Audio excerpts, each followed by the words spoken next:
Welcome back, everybody. We got Jonas here again. Fresh cut. I forgot to mention that earlier. Yes, sir. Fresh cut.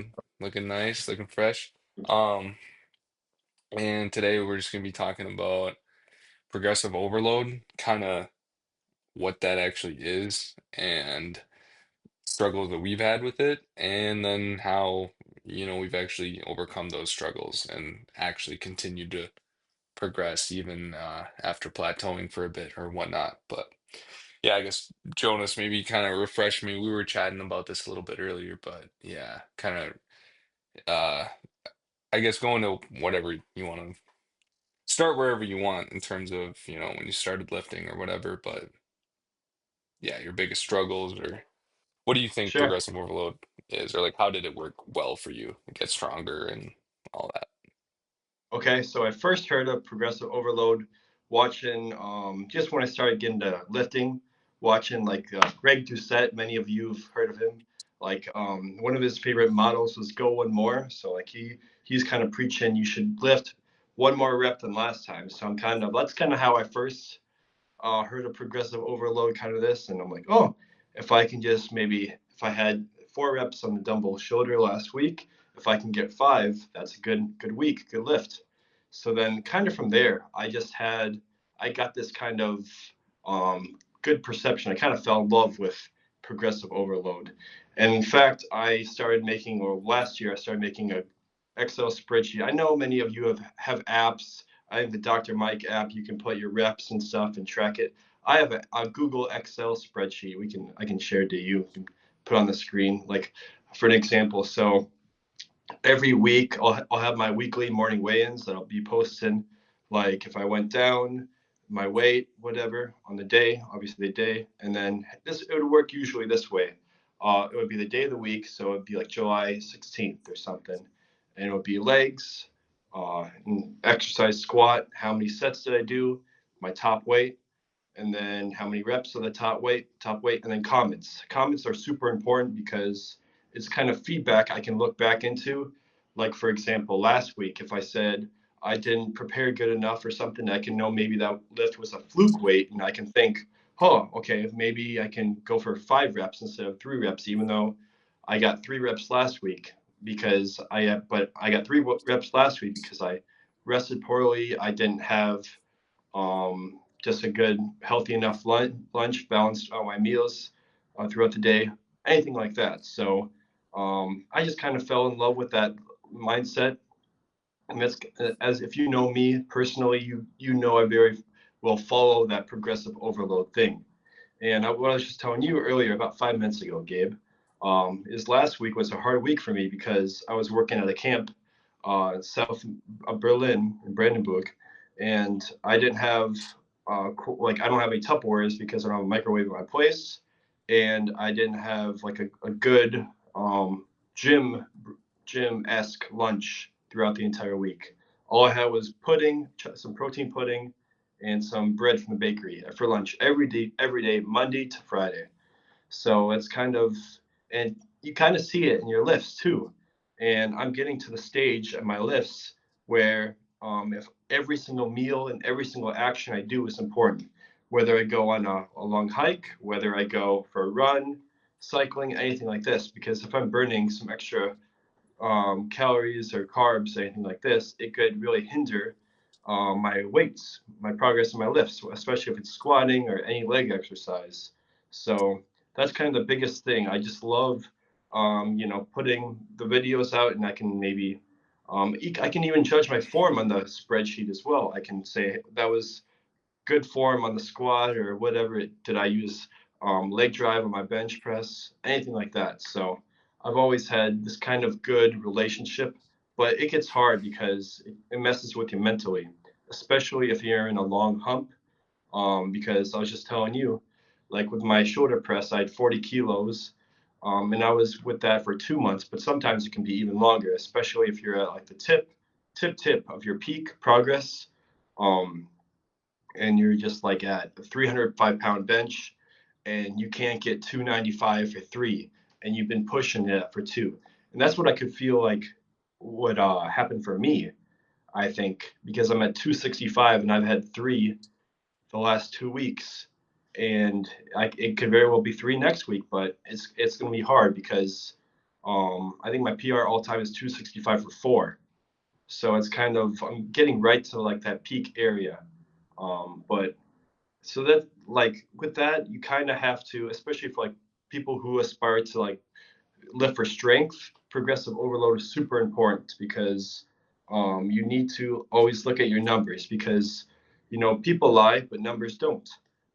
So it's always important to know what you did because no lift's important without tracking it. Pretty much, you can know going to your next lift. What's your goal? Oh, my goal for the bench press is to hit this for this many reps or something. Or what's your goal for the leg day or something? Do all these sets till failure. If you're like a bodybuilder, you want to put every single last rep in use. So that's just kind of what I got. Yeah. I've got one note and then I got a good question for you. Well, with all that, I mean, like the numbers, yeah, they don't lie. That's like I think a great way to put it. But Hmm. like you've probably noticed too how sometimes it's not like you can progress, and it's not just numbers that show progress, like it it you could be lifting the same weight for 3 weeks straight, but you lost weight. Like that's progressive overload. Or you go in one week, and you bench, 200 for whatever, 20 reps. That's that week's number. The next week you go and bench the same exact thing. But the day before, you did go on the 12-mile hike and you only slept 6 hours. Like, that's not ideal, right? It's not saying that that's what you should go do, but you didn't recover that great. You weren't well rested and your body is probably fatigued and exhausted, and you still managed to lift the same weight. That's progressive overload. It's not the best way to do it at all. Realistically, it'd be better to try to rest well and go into it and be able to write down, see like a more tangible number that you're proving on. But um, yeah, that's what I notice all the time is that like, especially once I started focusing on just bulks and cuts, that sometimes I realize like, wow, like my uh, whatever maybe is even decreasing, right? But like I've lost significant amount of weight, or like it's just the way I lift somehow. It's not like it's completely false that you need to lift high reps or low reps, whether you're bulking or cutting. But for me, it works pretty well. When I'm just my cardio, like I do a lot of cardio when I'm cutting, and I kind of just have like unlimited stamina, is how it feels. So I'll do high rep sets, and I feel weaker because I mean I'm eating less and I'm lighter than I was maybe 2 weeks ago. So the high rep sets just work really well for me, and so maybe I'm lifting less weight, but like I'm lifting that lighter weight for way more reps than I was, 1 or 2 months ago. Like going from what I used to do 15 rep sets with to 20 plus or 30 rep sets. Um, just because that's kind of how my body, feels the best doing it, or how I feel most confident about going about that overload, and then it's like if I'm eating a lot, yeah, I'll go in and hit like a 4 to 6 rep. I like to keep my sets to at least 6 reps, but sometimes, yeah, I'll have like a 4 rep set on a bench, and like I'm i- increasing the weight significantly, and that's just how I feel on the day, right? That's kind of how I decide to progress on in that state when my body is all carved up and I'm weighing more and feel stronger, and just have more energy in general. But in like not that I plan to bulk this heavy for a while, but when I was like almost 30% body fat, like that bulked up about a little over a year ago now. I mean, like, I was kind of huffing and puffing, like going up a few sets of staircase. You're like, like, yeah, a few sets of stairs. Um, Hmm. so. you if you apply that to a set in the gym, whatever it is, like you kind of have to keep the reps a little lower too, you know? Um, Again, I don't really think it's worth it for me and for most people to bulk to that often. And at least not for a long time until after they've put on a bit of muscle in the first place. But yeah, I noticed like keeping the reps lower worked pretty well for me when yeah, I just didn't have the energy to, the stamina to keep a set really long. I'd be out of breath, you know? But yeah, lately I've just been, yeah, doing a lot of cardio, staying lighter, keeping the body fat percentage lower so I can stretch out those sets a bit longer. And yeah, I mean, it's just a slow process, um, but what I wanted to ask you, because like keeping track is actually a game changer, like actually writing down the numbers, like how you did in the spreadsheet, or if Mhm. that's how you're doing it, whether you using an app or whatever. Yeah. Um, when did you start doing that? Was that like almost right away when you started lifting?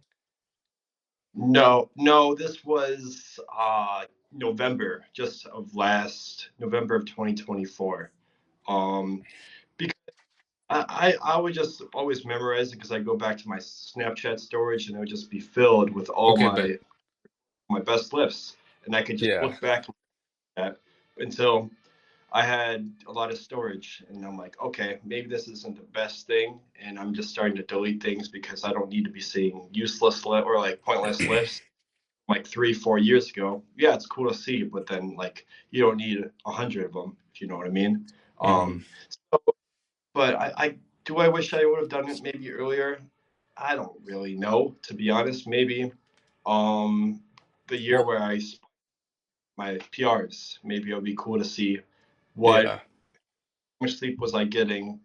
What I know, because my lifestyle, it was super beneficial because I wasn't doing I was working at a restaurant, so I was just you're just walking basically. You're not like doing any heavy lifting or heavy moving. You're just Hmm. walking. So and getting adequate sleep pretty much every night, and I was just eating right because restaurant food is they made some good pasta or some burgers, something like this.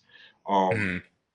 I'd have that, and they'd always make like some quesadillas, and the chefs would always kind of treat me special, put some extra chicken or put some extra beef on top of it. Oh, and that, yeah. So that was also always very nice. And but yeah, I don't know. It's kind of hard just to tell, um, to think back. Oh, should I have done this? Should I have done that? But I think it's super nice because you can kind of look back and see what happened in this day. Maybe should I have done something better, or if I have a similar situation coming up, like I just mentioned with my patella, I mentioned 10 minutes ago to you before this started. Hmm. I think November, just the same time I was making the spreadsheets, I was like kind of peaking.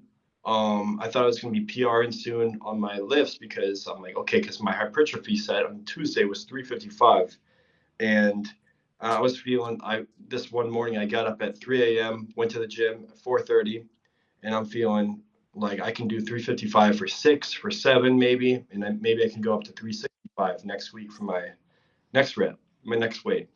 And I go take 355 off, and then I do it for one, and the second rep I go down and I go up, and I just hear immediate crack in my patella, and Hmm. like I think the gym, because there were three squat racks and I was in the middle, and like both other racks kind of like looked because it was pretty loud, and there was like a leg extension behind me too, and they were like just looking at me. I was just like, oh, and I couldn't squat for about 2 months after that. So I think, kind of come to think of it, I think that was a result of overtraining because I was also working a job with Minnesota United, where we just had a playoff game and I clocked in 40,000 steps in one shift, one 13-hour shift, 40,000 steps. Ooh. And I think I just overkilled my body. That's what I think came to think about it. So it's just like those things. And I'm starting to feel that a little bit right now because maybe I'm running a little bit for my job, or if I'm just kind of getting back to it. because the doctor said it was patellar tendonitis, where it's just like the muscle right below the patella is kind of like aching. Um, so it's definitely like the spreadsheets are good to see like some barriers you have, or if you had in the past. Like if I had that, I got this injury on November 11th, something like this. You can kind of see and go back and like see, oh, okay, I had this day, and if I have something like this coming up, how can I be smart? But then being smart can also hinder your progress because it has its pros and cons. Because like this week, for example, I couldn't get a solid lift in last week because obviously I didn't have a good, wasn't eating enough, all this stuff. And this week I kind of felt it, and I didn't have any good lifts until maybe like yesterday, for example, was probably my only acceptable lift in my opinion. Even though today, if many of you saw, I tried and I went to failure. But it's hard because that's how important sleep is, how important nutrition is, getting the right amount of calories, carbs, protein, whatever. And obviously, I'm going to try my hardest every single time I go in the gym, as many of you may know or see. But it's just those other two factors, and it's kind of hard to just decide when your job is requiring you to do this, and the only way you can really make progress is just to have a break, something like this. Hmm. Yeah. Let's see. It was probably like pretty early on though that you started filming some of your highest sets, though, right? Couple months or so into lifting, or even Let's see.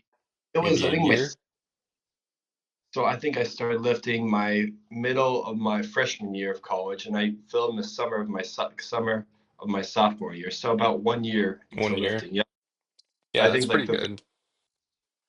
because I think like I didn't film any. I just like filmed random exercise. Like I remember my very first film I did like a pec deck, and Hmm. squatting, and obviously you all knew my form at the very beginning, but that's a topic for another time. Um, No. huh? I was like, yeah, no, it was all right. It was all right. No, it's like, yeah, that's just how it is, I think, for everyone, like starting. Yeah. I don't really think you can get down on yourself because, like, I think I got it squatting down quicker than maybe most people, but like, probably if I Mm, went back and looked at the first like 2 to 6 months, I'd probably be like, what am I doing, Or like, right. especially for my personal goals, like, I'd probably still over the years critique how I've squatted. Yeah. I mean, it's just, Mm, yeah, but all jokes, but yes. yeah. Yeah. I don't know. But I think I didn't really start like recording my top sets PRs until like maybe a couple months into that, which was still like 2023 or 2020, end of 22 ish. So it was super cool to see like because I was doing my top sets up to 10 for like my hypertrophy squat, and I was doing that for my hypertrophy dumbbell shoulder press and my bench. So I didn't even simmer it down. If and I know Austin will be watching this show. Austin, he's telling me, Jonas, you should go down to 7 because after 7 reps, that's basically just like cardio. You're just working your heart because like if you're doing 315 pounds on the squat for 10 reps, after rep 6 or 7, it's just like cardio pretty much, and you're just huffing and puffing, and it's hard, but it's fun because you're pushing yourself to failure, but it's not as beneficial, and it can kind of fasten, shorten the process, I should say, hopefully. Yeah, I mean, I'd say I think either could be just as beneficial. It's, I think it's just harder to pull up with squats. I think it's just harder to pull off to failure. Uh, at least personally, right? I think some people just have a hard time going heavier, but and staying safe while doing so, right? Because that's like incredibly important. You can't just be brave enough to go heavier and hurt yourself every week, week after week. But Yep. uh yeah, I mean a set to failure squats like past 10, I think is insanely beneficial. I'd say the same, but if it is it even worth risking trying to go for that? Because are you going to get to failure, Now, if you have like 2 or 4 reps in reserve, I think that's still a really good set. I don't really think there's going to be much of a difference, having Mm. 2 to 4 reps in reserve on that high of a set, if you did pull off like 10 reps. But um, it's harder to tell. Yeah. If you're going for 16 reps and you only got, let's say maybe you got 12, Mm. what if you could have done 20, Yeah, which you is don't know why, until. yeah. Yeah, I don't know. That's just personally why I like to go heavier. Right? That's one small example. If I go Yeah. heavier, it's like I know physically I can maybe get 8 of this, maybe 10. Like that is all that's possible. And if I get 8, that's still really good. 2 reps in Mm. reserve.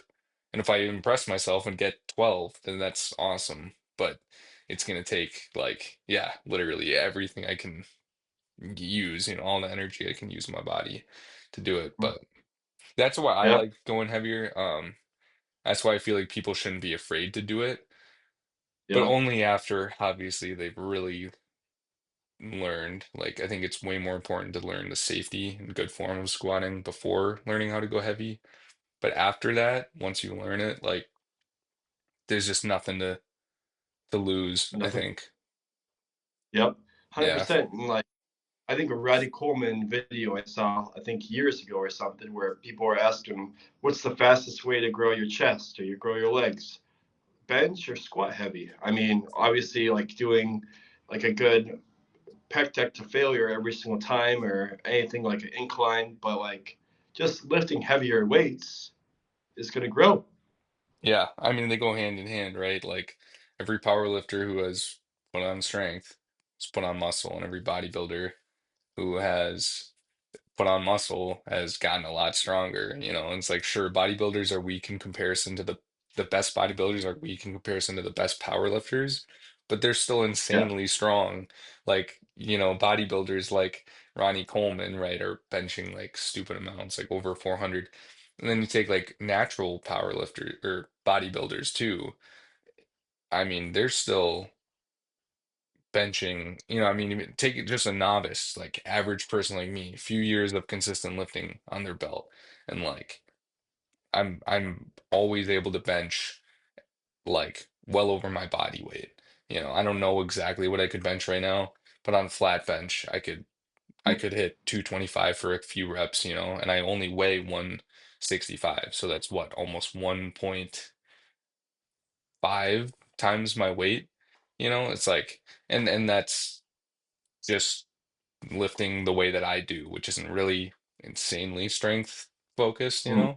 or like squatting, it's like I can squat uh 315, it's like that is double my body weight, and it's not insanely strong. I'm not trying to say like, oh, look at this, but it's strong, it's just it's something, and then same goes for power lifters. It's like you haven't really focused so much on bodybuilding, but like your arms are, they're probably bigger than mine. I mean, you just have a bigger frame than me in general, I think. But like you probably have, I don't know, I don't know if you've ever measured them, but I'm guessing easily over 16-inch arms at 20% or below body fat, which is like it's sick, Yeah.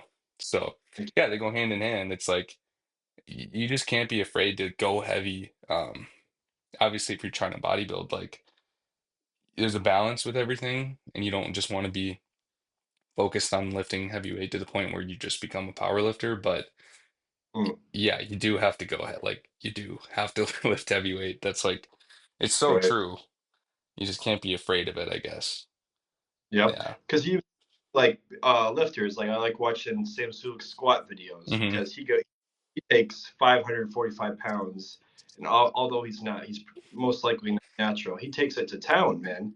And Hmm. before he's saying, I want to get from a 6 to 8 rep range if I can get similar thing of what I do. If I get to 10 reps, um, I know I can move it up or something. And like this is what I'm saying about hypertrophy. Like that's one of my I very strongly dislike sometimes, but it's one of the most important days of testing who you are as a person because like Tuesday, for example, I took the weight off the bar, and I'm like thinking, oh, I can maybe do this for two, three, whatever. And I was pushing, and I did it for five, and I was just up on the fifth rep, and Nice. little things like that, you can just like think to yourself, wow, I did not think I could do that. And that kind of instills some confidence in you. And you can maybe have some higher expectations because maybe the lifts for the last couple weeks, last few months, heck, maybe last few half year, they were just like average at best.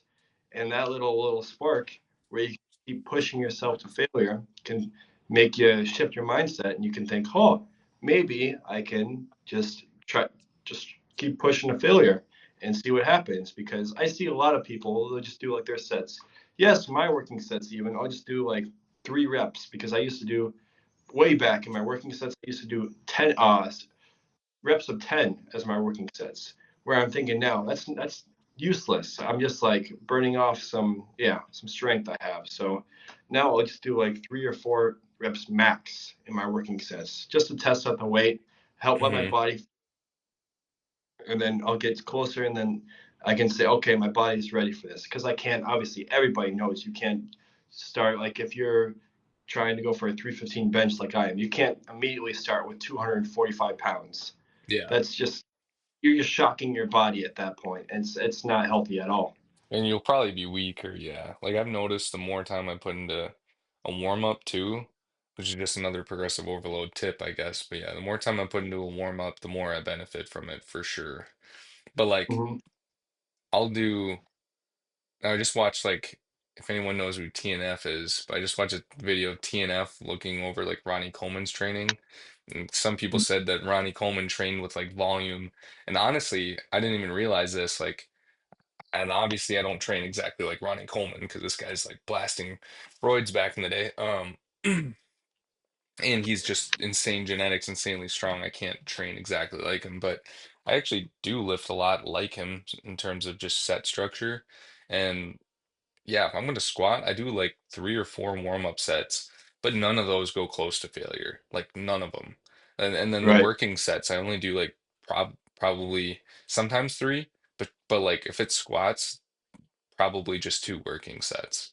And Mm. those are 2 failure or just below, like maybe 2 reps in reserve, but like they're incredibly heavy, or just hard in general. And like I'll still call it heavy if I got 8 reps to failure. I mean, that's only 8 reps that I physically felt like I could do.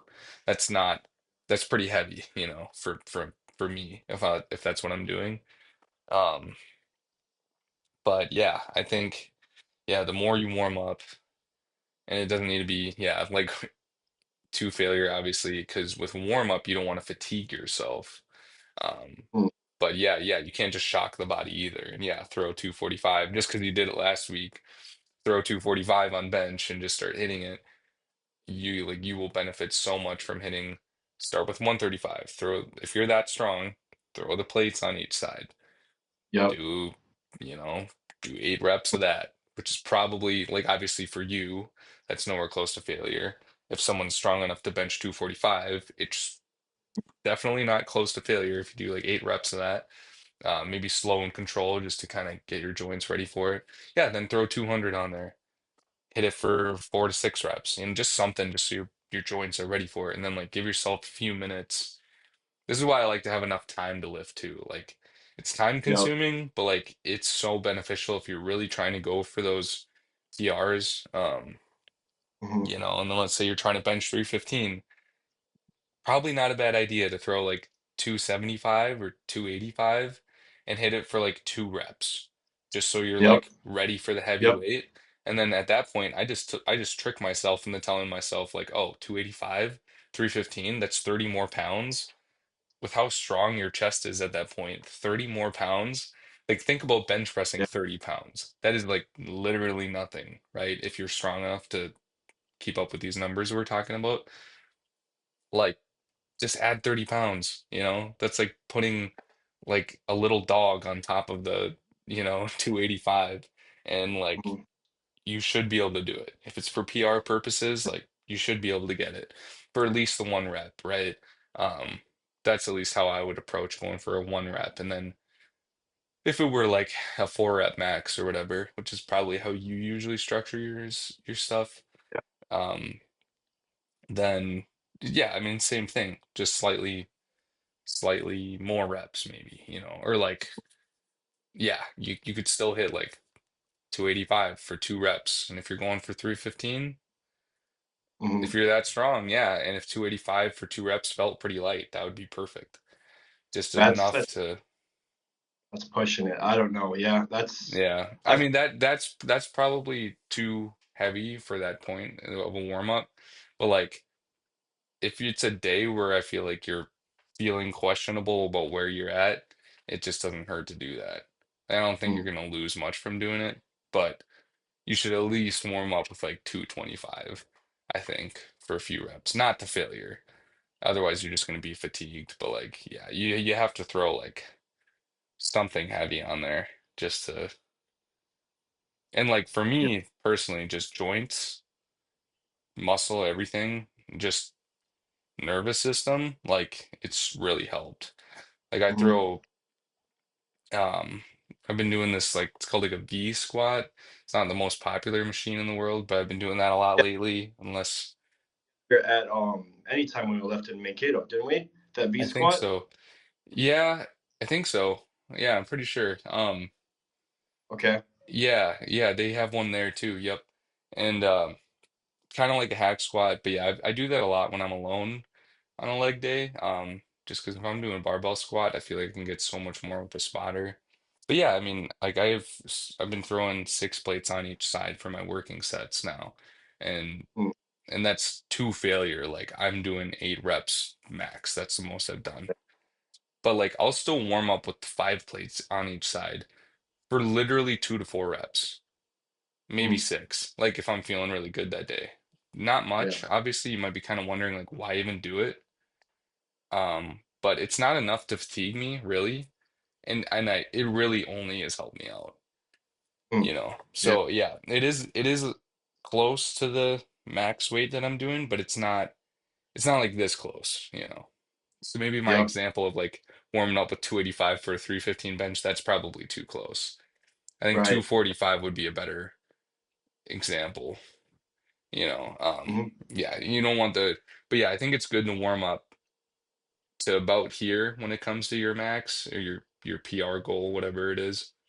Um, Yep. but maybe not, yeah, not in that range. Otherwise, yeah, you're just gonna fatigue, like no matter what, you're just gonna fatigue yourself. But Right. yeah, There are two I just remember that kind of I want to talk about. The first one is rest time in between sets